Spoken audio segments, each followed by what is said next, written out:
He leaned back in the leather chair like a king on a crumbling throne. "You're not getting a dime."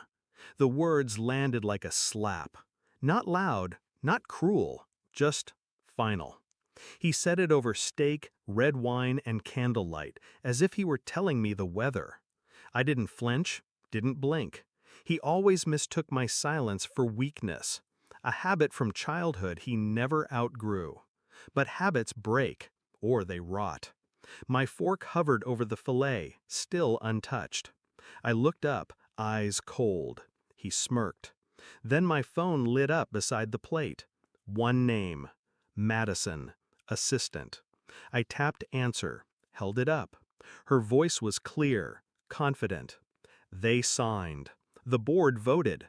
You're officially CEO. My father's smile froze, and in that second of silence, I began to breathe. He never saw me as his child, just a shadow of the son he wished he'd had. He gave me his name, his blood, but never his approval, never the keys. He said I was too soft, too quiet, too emotional, as if empathy was a flaw, as if I didn't learn from him every time he dismissed me, every time he praised my brother for simply existing. When I joined the company, he put me in a corner office with no windows and a broken printer. "Earn it," he said. So I did, but not the way he expected. I kept my head down, watched, listened. Every meeting, every whisper in the hallway, every sigh when someone thought I wasn't paying attention.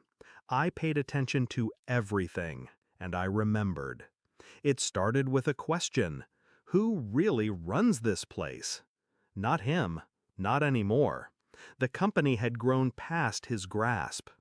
Old blood doesn't keep a heart beating forever. I made friends in silent places, built alliances behind boardroom glass. Late nights turned into quiet power. I learned how the contracts worked, where the shares were shifting, whose loyalty was for sale, and whose loyalty could be bought with something deeper than money. He was too arrogant to notice. He thought his name was enough. He thought legacy meant control. But legacy fades.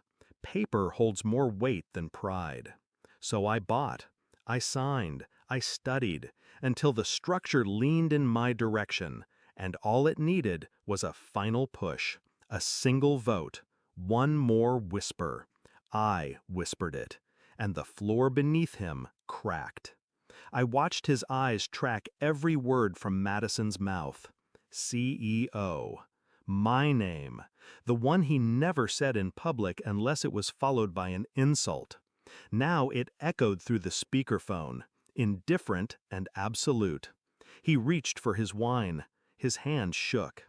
"You went behind my back," he muttered. I said nothing, because it was never about going behind his back. It was about rising quietly in his shadow until I became the thing he feared most. Necessary, unavoidable, irreversible. I reached into my coat pocket, pulled out the envelope, set it gently on the table between us. Inside, shareholder signatures, board approvals, legal filings, all dated, all real. He didn't open it. He didn't need to. He knew what it was. His world, slipping out of his hands. He leaned forward, voice low, bitter. "You think this makes you powerful?" I leaned back. "No, it makes me free."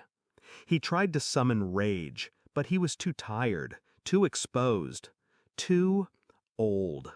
He looked at me like he didn't recognize the person across the table, and maybe he didn't, because for the first time I wasn't the child begging for his attention. I was the reckoning wearing his last name like armor. "You could have asked me," he said. "I would have helped." I almost laughed, but I didn't. I did ask. Years ago. "You told me I wasn't worth it." He said nothing, just stared. I stood up, gathered my coat. The envelope stayed on the table, like a gravestone between us. "Enjoy your meal," I said. "It's your last one on the company's tab." The boardroom was quiet the next morning. His nameplate was gone. Mine replaced it. Same table, same skyline view. Different power. I didn't feel joy, didn't feel hate, just calm. The kind that comes after a long, slow storm. The kind that leaves nothing standing but truth. People asked if I'd invite him back, if I'd offer him a title, a gesture.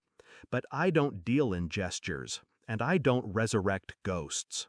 He built the foundation, but I rebuilt the tower, and I don't owe the past a thing. He said I'd never be worth a dime. Turns out, I bought the whole empire instead.